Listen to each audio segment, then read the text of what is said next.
Si chiama Giulia, nome nato dall'unione tra Friuli Venezia Giulia e IA, acronimo di intelligenza artificiale, ed è l'assistente vocale virtuale che parte oggi e in via sperimentale da settembre sarà a disposizione dei cittadini per semplificare l'accesso ai servizi comunali, offrendo supporto e informazioni e migliorando l'interazione con la pubblica amministrazione. In sintesi, i cittadini potranno contattare il numero dedicato per ricevere assistenza diretta dall'assistente virtuale.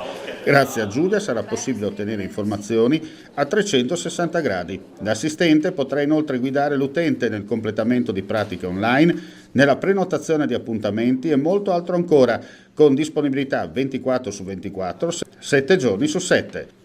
Il progetto non prevede costi a carico del Comune ed è finanziato nell'ambito del Piano Nazionale di Ripresa e Resilienza. Molto innovativo, che sfrutta l'intelligenza artificiale. INSIEL su questo è stato un partner veramente straordinario, perché in pochissimo tempo è riuscito a darci delle risposte che sinceramente arrivano in tempi molto più lunghi. In soli 5 mesi siamo in grado di presentare oggi un assistente virtuale vocale che darà risposte ai cittadini su tantissimi temi, questo liberando spazio agli uffici, dando la possibilità ai nostri dipendenti di fare altre cose magari più importanti che rispondere al telefono su questioni che sono a volte marginali, e tutto questo migliorerà il servizio per i cittadini, non toglierà lavoro a nessuno, e stiamo sperimentando questo servizio anche per tantissimi altri comuni che potranno usufruire di questa nuova tecnologia.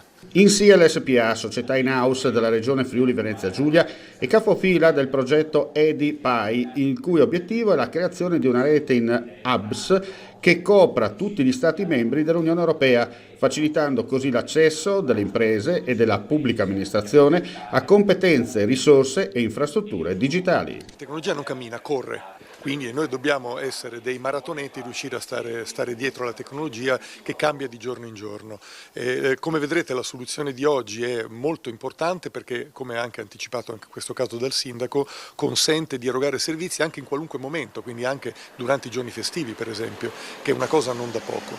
Il fatto di avere questo rapporto diretto con i cittadini e utilizzare dall'altra parte una macchina è anche dal punto di vista culturale, se mi consentite, un bel passo in avanti, perché fa sì che anche la cittadinanza, soprattutto quelli meno avvezzi a quelle che sono quelle che vengono definite le diavolerie elettroniche, in realtà capiranno che la tecnologia serve, è utile e funziona. Allora possiamo dire benvenuta Giulia. Possiamo dire sicuramente benvenuta Giulia con IA maiuscolo.